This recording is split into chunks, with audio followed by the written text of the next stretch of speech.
자, 지난주 역대상 몇 장을 했죠? 예, 13장을 했어요. 13장. 자, 13장 속에는 무슨 얘기가 있었습니까? 예, 언약궤, 법궤를 옮기다가 무슨 사건이 일어났습니까?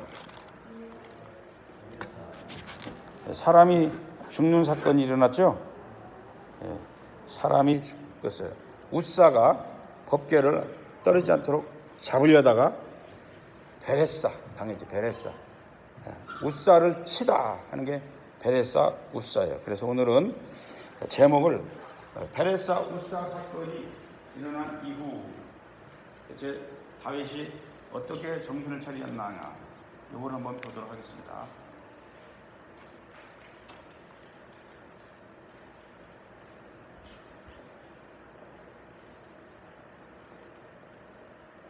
웃사를 치다. 베레사 웃사. 베레사 웃사. 웃사를 쳐서 사람이 죽는 엄청난 사건이 일어난 것이 13장에 있었어요. 자, 그러면 그래서 이 베레사 웃사 사건을 왜 하나님이 우리 에스라를 통해서 기록하고 있는가? 13장은 베레사 웃사 사건이 일어난 사건이고, 그러다 법궤를 가져오려다가 이 사건 때문에 다윗이 깜짝 놀라가지고 아이고 이래서 어디 법궤를 옮기겠나 그러면서 잠시 법궤를 옮겨오는 것을 중단합니다.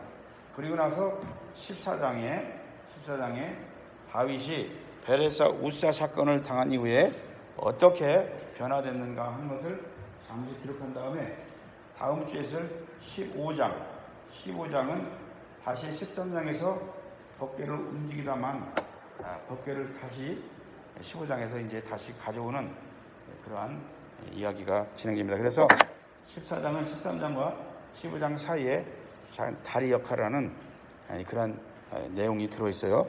자, 14장을 펴놓으시고, 자, 지난주에 13장을 여러분이 공부하셨을 때에 가장 기억에 남는 게 뭐 있습니까? 기억에 남는 사건 하나도 생각 안 나요? 까마득해요?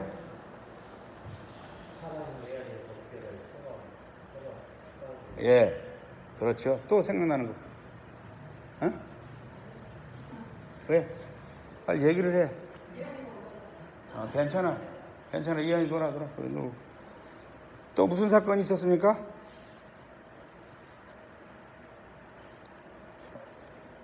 수요일에는 공부를 해야 되기 때문에 한번 여러분들도 같이 참여 좀 해봅시다. 전혀 생각이 안 나요? 언약궤를 옮기는 사건은 기억나죠? 다, 그죠? 근데 뭐가 잘못됐는가? 첫 번째로 다윗은 맨 처음에 이런 엄청난 일을 할 때 하나님께 여쭈지 않고 천부장과 백부장 그 밖에 모든 지도자들과 먼저 의논을 하기 시작합니다. 하나님과 먼저 의논해야 되는데 다윗이 깜빡했던 것 같아요. 그래서 지도장, 천부장, 백부장 그 밖에 모든 지도자와 의논을 한 것이 첫 단추가 잘못 깨진 거예요. 두 번째는 또 뭐가 잘못됐습니까?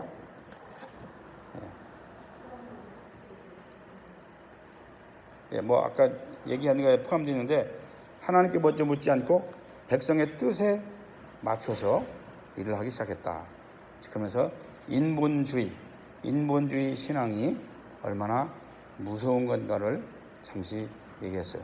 하나님께 묻지 않고 사람을 찾아다니며 묻기 시작하는 거, 이것이야말로 인본주의의 극치죠. 세 번째, 제사장들이 옮겨야 하는데 무엇으로 옮겼다? 소달구지로 옮겼다. 거기는 새 수레, 그 다음에 일을 시키지 않았던 암소, 새끼 2마리라는 암소, 인간적으로 볼 때 정성을 다했어요. 새 수레.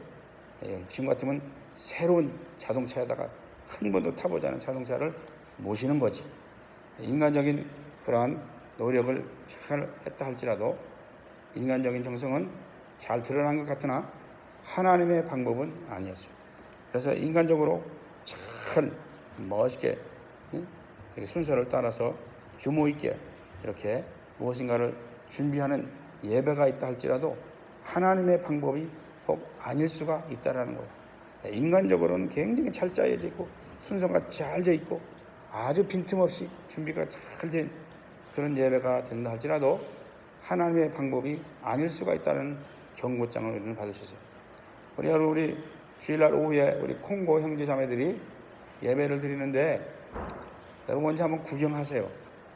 얼마나 자유분방하면서도 재미있게 드리는지 그저 가만히 있지를 않아. 올라가서 특송하는 사람들이 한 세 팀이 특송하는 사람이 올라오는데 그 박자를 맞춰가지고 난 저렇게 하라면은 헐레벌떡 뛰다가 그냥 끝 쓰러지겠어. 심장마비 걸려서. 그저 그 찬양 시작하면서 끝날 때까지 저건 뛰는 거지 댄스가 아니야. 벌써부터 뛰는 거야. 저거는 내가 같으면 마라톤 뛰는 것 같아.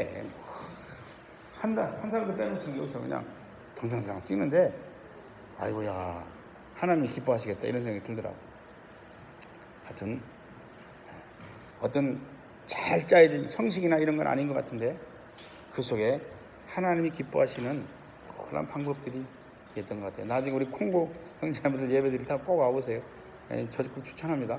2시부터 하는데 얼마나 아주 그냥 생동감 있게 야 하나님 진짜 기뻐하시겠다. 온 몸으로 찬양하고 온 몸을 뛰면서 그냥 기도하고 찬양하는 모습을 보면서 기뻐하시겠다 이런 생각 좀 해봤어요. 자, 인간적으로 멋진 방법인 것 같으나 하나님의 방법은 아닐 수가 있다 라는 것을 우리는 경각심을 불러일으켜야 되겠어요. 자, 그 다음에 그래서 베레사 우사를 시시는 사건, 베레사 우사 사건이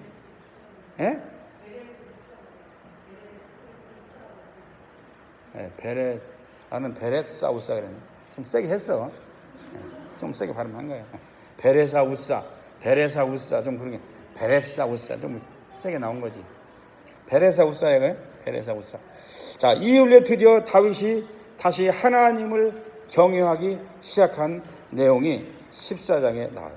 그래서 베레사 우사 사건은 하나님을 경외하지 않던 사람들에게 누구에게나 올 수 있겠다.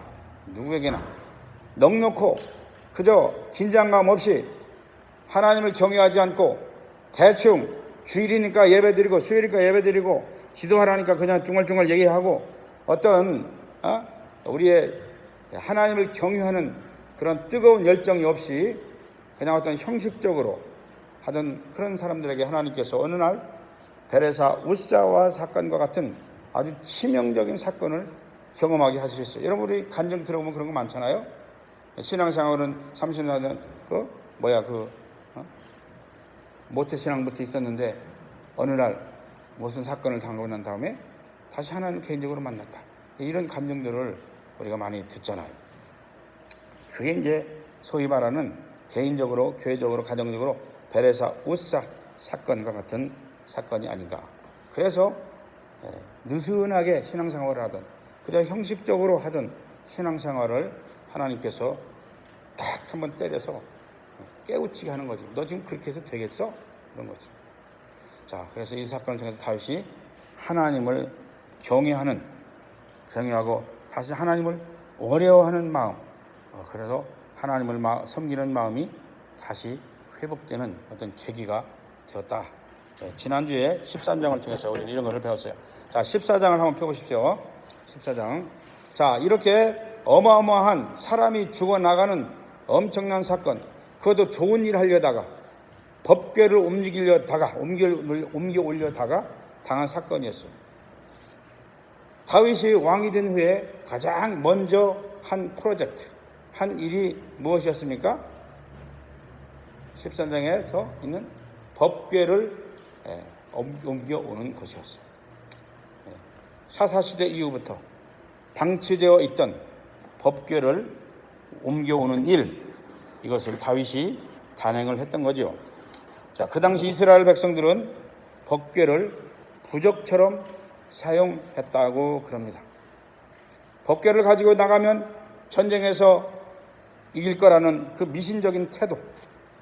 그래서 그 하나님이 우리와 함께 하신다는 그 초기 광야 생활 40년 동안에 법궤를 움직였던 그런 정신과 그런 태도는 어디론가 싹 사라지고 이제 법궤만 들고 다니면 전쟁에 나가도 이기고 법궤만 들고 가면은 뭐 꼬였던 일들이 풀리고 법궤만 들고 다니면은 걸렸던 병도 낫고 막 이런 일들이 생기겠지 막 이런 생각이 들었던 것 같아요. 그러나 이스라엘 백성들이 법궤를 가지고 전쟁에 통해 나갔지만 전쟁에서 번번이 패했고요. 드디어 법궤를 빼앗기기까지 하는 거예요. 블레셋한테. 그러다 보니까 이스라엘 백성들에는 뭐 여러분도 한번 생각해봤어요. 하나님을 열심히 믿고 정말 그렇게 충성스럽게 믿었다고 했는데 아무런 변화가 없어. 전쟁에서 승리하는 것도 아니고 뭐 잘 되는 것도 아니고 잘 안 풀리는 일이 잘 풀리는 것도 아니고 병이 있던 사람이 병을 책가닥 나는 것도 아니고 예를 들면 성경책을 끼고 다니고 성경책을 베개 자기도 하고 성경책을 차 속에 운전하면서 옆에 탁 놓고 다니기도 하고 이런 정성을 다 보였는데 그 효력이 아무도 없어.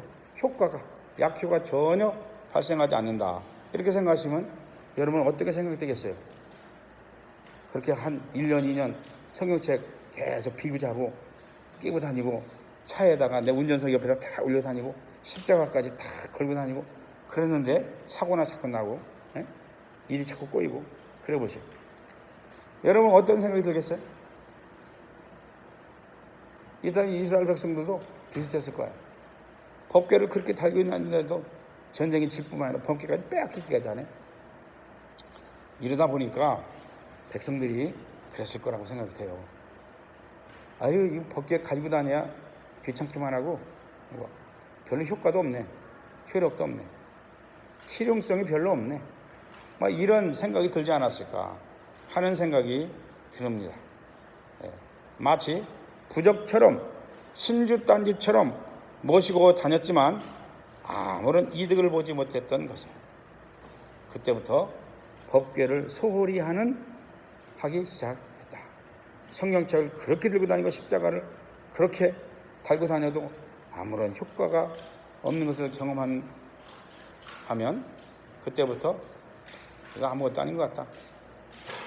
그러면서 성경책을 소홀히 여기게 되고 성경책 매일 또 들여다보던 성경책 주일날마다 그냥 먼지 원장 털도 털고 가져오는 용도로만 쓰는 이런 일이 있을 수가 있다는 거죠. 여러분 법궤가 왜 그렇게 중요합니까? 법궤 속에 뭐가 들어있었죠? 첫째는 법궤 속에 먼저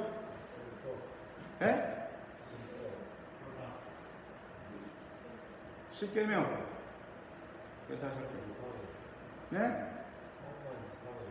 아론의 쌍난 지팡이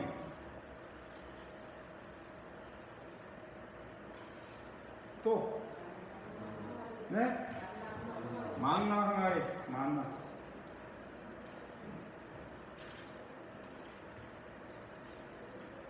십계명 무엇을 의미합니까? 하나님의 명령 말씀 이 명령만 따라 살면 되는 거예요. 우리의 길을 인도하고 방향을 인도하고 쌍난 지팡이 지도권 하나님의 주권 만나 항아리 하나님이 광야에서 기적을 베푸셔서 이스라엘 백성들을 먹였던 그런 것들을 또 우리가 알 수 있잖아요. 자, 이 법궤는 그러므로 이 법궤를 가지고 다니면 이 법궤를 소중히 여기면 이런 것들을 가지고 다니면 하나님께 여쭙기도 하고 그러면서 하나님이 전쟁에 가서 어떻게 해라 지금 올라가야 됩니까? 아니다 올라가지 마라 올라가라 이런 식으로 하나님이 이렇게 말씀을 해주셨는데 뭐 이런 것도 없이 그냥 들고만 다니는 거예요. 들고만 소품처럼 부적처럼 그래서 전쟁도 패하고 안 되는 일이 풀리지도 않고 뭔가 좋은 일이 일어나야 하는데 아무런 일이 일어나지 않았어요. 자, 이런 상황을 우리 삶 속에도 아까 얘기한 것처럼 한번 대비시켜 보자는 거죠.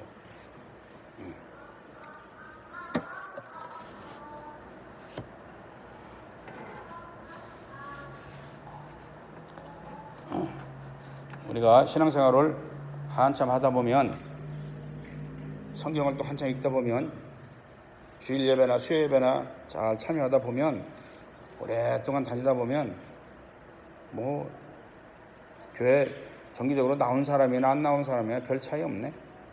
이런 걸 느끼기 시작하면 슬슬 빠지기 시작하지요. 별로 효과를 못 보니까. 그래서 법궤가 실용적이거나 쓸모가 없다는 것을 생각하게 되는 순간 그걸 소홀히 여기게 되는 거다. 그래서 우리도 신앙생활도 똑같은 것 같아요. 성경책, 교회 예배, 수요 예배, 새벽기도 이런 것들을 소홀히 하기 시작하면 벌써 하나님에 대한 경외감도 떨어지고요, 하나님께 여쭙는 빈도수도 확 떨어집니다.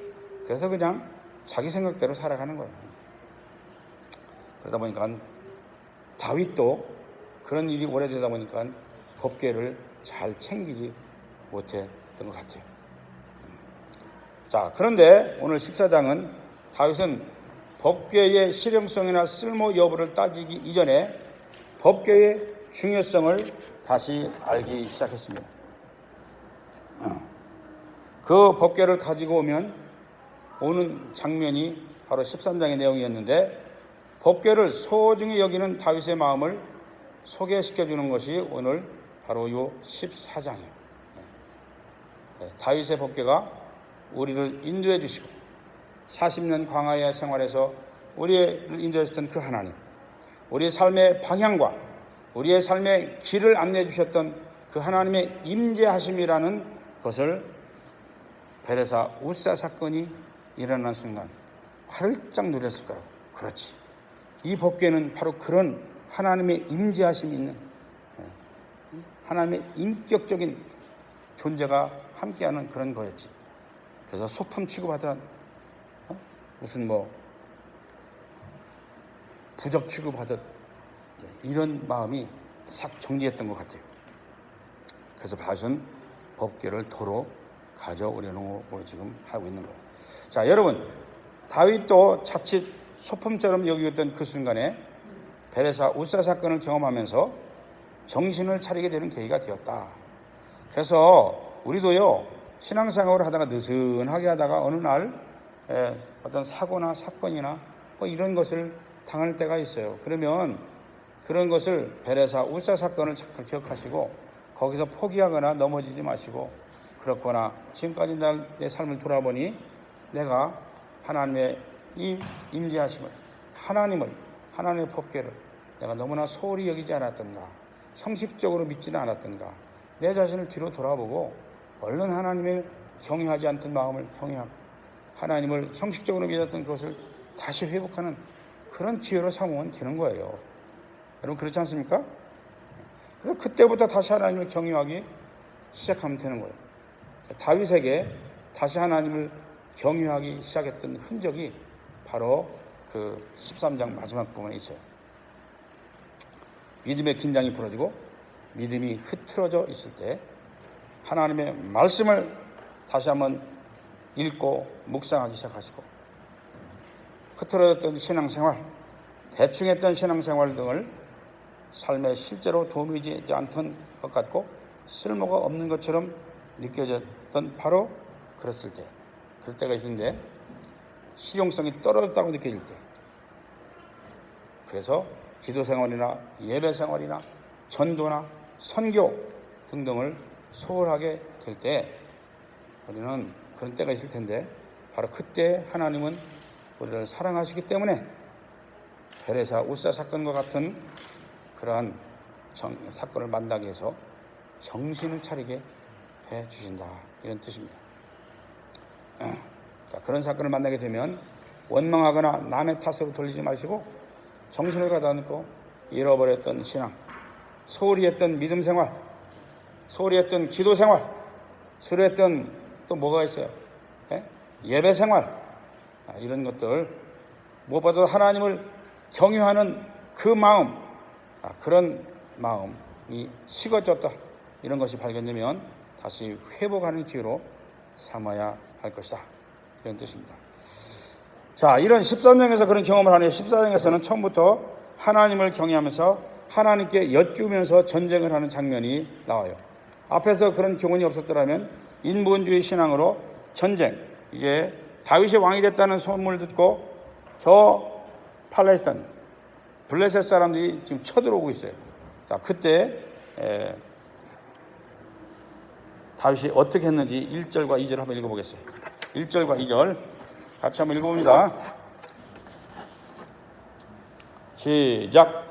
두로 왕 히람이 다윗에게 사절단과 함께 백향목과 석수와 목수를 보내어서 궁궐을 지어주게 하셨다.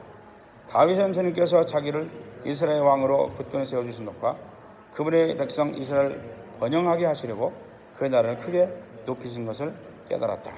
자, 여기서 여러분 뭐가 발견됩니까? 예? 제가 오늘은 그래서 이런 제목을 붙여봤어요. 다윗에게 신앙의 영점 조정.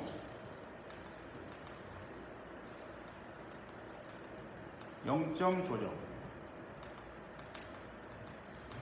여러분 남자들은 아실 거예요. 군대 가시면 사격하기 전에 영점 조정을 합니다. 그 영점 조정을 안 해놓으면 아무리 자기는 정확하게 좌표를 보고 쐈는데 자꾸 엉뚱한 데 가서 맞아요. 그래서 영점 조정. 뭐 우리 몸무게를 댈 때 저울도 한참 사정하다 보면 조금 돌아가는 때가 있잖아요. 그럼 다시 0점으로 0점 조정 해놓고 또 하기도. 우리 생활 가운데 0점 조정하는 것들이 많이 있어요. 자, 우리 신앙생활도 0점 조정을 해야 되는데 0점 조준 내용, 어떤 내용들을 조준해야 되는가? 첫째로 한번 따라서 하나님의 주권을 깨달았다. 하나님의 주권을 까마득히 잃어버렸던 다윗이 하나님의 주권을 깨닫기 시작합니다. 그 2절에 있어요. 2절. 자, 1절에 두로 왕 히람이 다윗에게 사절단과 함께 백향목과 석수와 목수를 보내서 궁궐을 지어줬어요. 다윗이 왕이 되었다는 소식을 듣고 두로 왕이 이런 선물을 보내준 거예요. 여러분, 백향목은 두로라는 나라의 특산물이라고 해요. 특산물. 그 특산물 나무를 원목을 가져다가 그냥 나무만 보내준 게 아니라 석수와 목수를 보내가지고 궁궐을 지어줍니다. 자, 뭐 자세한 내용들은 생각하고 그렇게 궁궐을 지어줬다는 이런 얘기를 한 다음에 다윗은 주님께서 자기를 이스라엘 왕으로 굳건히 세워주신 것과 누가 세워주셨어요? 하나님이 세워주신 것과 자기가 잘나서 된 것이 아닌 거예요. 그분의 백성 이스라엘을 번영하게 하시려고 누가 이스라엘 번영하게 하셨어요? 하나님이. 자, 그 다음에 그의 나라를 크게 높이신 것을 깨달았다. 누가 다윗이 자기가 왕이 됐는데 그 나라를 높이신 것을 누가 했다고 깨달았어요? 하나님이. 그래서 두로 왕이 특사물을 보내면서 궁궐을 지어주고 하면서 자기 나라를 높여주게 된 것이 아마 베레사 우사 사건 이전이었다면 다윗이 그래, 내가 잘나서 그랬어. 이제 내가 이렇게 부하들도 잘 거느리고 내가 힘이 세서 이럴 거야. 이런 착각에 빠질 수가 있는데 다윗은 베레사 우사 사건 이후에 하나님의 주권을 먼저 인정하고 찾습니다. 그렇지. 이 모든 것이 다 주님께로부터 온 것이지. 주님께서 그렇게 하셨지. 이런 거예요. 여러분, 우리들도 신앙생활 오래 하다 보면 그런 경우가 있습니다. 아이고, 내가 열심히 해서 그랬지. 좋은 회사 들어. 내가 열심히 해서 공부 붙었지. 내가 열심히 했으니까 뭐 이런 직장 구했지. 혹시 이렇게 갈 수가 있다는 거예요. 이때 여러분 그때 빨리 깜짝 놀라면서 어떻게 돼? 아니지. 이게 다 누구로부터 왔다? 주님께로부터 왔음을 인정하고 고백하는 거예요. 아주 진지하게. 형식적으로가 아니라. 드디어 왕이 된 것과 이스라엘에 번영하게 된 것과 그의 나라를 크게 높이신 것 등등 바로 여호와 하나님인 것을 깨닫기 시작한 겁니다. 우리의 현재의 모습도 마찬가지입니다. 우연히 내 실력으로 이루어진 것이 아니라 하나님께서 여기까지 인도하셨고 번영케 하셨고 인도해 주셨다는 것을 반드시 기억하셔야 됩니다. 아멘. 그래야 하나님이 더 앞으로 나가겠죠. 이 신앙의 0점 조정, 특별히 하나님의 주권을 0점 조정해야 돼요. 하나님 주권은 잠깐 옆에 놓고 내가 해야지. 하나님 옆에서 도와주긴 하셔. 기도를 하면 기도 응답을 하는 그런 하나님이 아니라 다시 하나님을 원위치로 모시는 그런 삶이 되기를 바라겠습니다. 두 번째 어떤 0점 조정을 했느냐? 하나님께 여쭙기를 시작했어요. 우리 8절로 가봅니다. 8절 같이 읽습니다. 8절 9절 10절까지 시작. 다윗이 기름 부음을 받아 온 이스라엘의 왕이 되었다는 소식을 블레셋 사람이 듣고 온 블레셋 사람이 다윗을 잡으려고 올라왔다. 다윗이 이 말을 듣고 그들을 맞아 공격하려고 나갔다. 자, 이제 중요한 거예요. 블레셋이 쳐들어왔는데 9절 잘 읽어보세요. 시작. 블레셋 사람들이 이미 몰려와서 르바임 평원을 침략하였다. 10절 시작. 다윗이 하나님께 아뢰었다. 제가 저 블레셋 사람들을 치러 올라가도 되겠습니까? 주님께서 그들을 저의 손에 넘겨주시겠습니까? 주님께서 그에게 대답하셨다. 올라가거라. 내가 그들을 너의 손에 넘겨주겠다. 13절과는 확연히 다르죠? 13절 같았으면 다윗이 어떻게 써야 돼요? 천부장과 백부장, 군대장 다 모여. 모든 지도자들 다 모이세요. 그래가지고 대대적인 회의를 했을 거라. 우리 지금 쳐들어가야 됩니까? 말아야 됩니까? 이랬을 법해요. 그죠?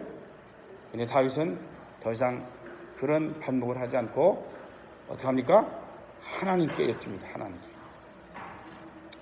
제가 저 블레셋 사람을 치러 올라가도 되겠습니까? 그들을 저의 손에 넘겨주시겠습니까? 예수와 노. 하나님께 응답을 받고 나가는 거예요. 그때 하나님이 응답해 주잖아요. 그래 올라가거라. 내가 그들 너의 손에 넘겨주겠다. 우리 신앙생활에 이런 하나님께 자꾸 여쭙는 이런 신앙생활에 0점 조정, 흩어졌던 0점을 다시 조정하는 그러한 삶이 있기를 바라겠습니다. 자, 세 번째 마지막입니다. 그렇게 하다 보니까 하나님의 자세한 인도까지 받게 되었어요. 13절부터 15절까지 읽습니다. 13절 시작. 블레셋 사람이 또다시 그 평원을 침략하였다. 하나님께 또 아뢰니 하나님께서 그에게 대답하셨다. 너는 그들을 따라 올라가 정면에서 치지 말고 그들의 뒤로 돌아가서 숨어있다가 뽕나무 숲의 맞은편 쪽으로 가서 그들을 기습하여 공격하라. 뽕나무 밭 위쪽에서 행군한 소리가 나거든 너는 곧 나가서 싸워라. 그러면 나 하나님이 너보다 먼저 가서 블레셋 군대를 치겠다. 야, 이거 뭐 이제 여쭙고 예스와 노 정도가 아니에요. 전쟁하는 방법까지 아주 자세하게 이제 인도해 주십니다. 이렇게 하나님께 우리 신앙을 0점 조정 다시 원래의 위치로 돌아서면 하나님께 여쭙게 되고 또 하나님의 주권을 인정하고 하나님께 여쭙게 되고 하나님의 여쭈면 하나님 이제는 아주 자세한 길목과 방향과 어떻게 싸울 방법까지 자세히 가르쳐주는 거예요. 우리가 하나님의 주권을 인정하기까지는 잘하는 것 같아요. 주님이 하십니다. 주님이 하실 것입니다. 여기까지는 잘하는 것 같아요. 조금 더 발전하면 하나님께 여쭙기까지 하시면 하나님 내가 어디로 가야 될까요? 하나님 이 직장 가야 될까요? 저 직장 가야 될까요? 여쭙기까지는 해. 조금 발전하면 0점 조정을 잘하면 여기까지는 다 오는 것 같아요. 근데 마지막 하나님이 이렇게 해라 저렇게 해라. 원서를 저기 내라 거기는 내지 마라. 원서를 10개를 내라 20개를 내라. 하여튼 아주 구체적인 방법들은 우리가 구하지 않는 것 같아요. 거기까지. 그냥 두 번째 단계까지에서 엽죽는 수준에서 끝나는 것 같은데 오늘 다윗은 하나님께 여쭙더니 아주 구체적인 전쟁 방법까지 상수리나무, 뽕나무 뒤편으로 가서 소리가 나거든 이렇게 해라 저렇게 해라.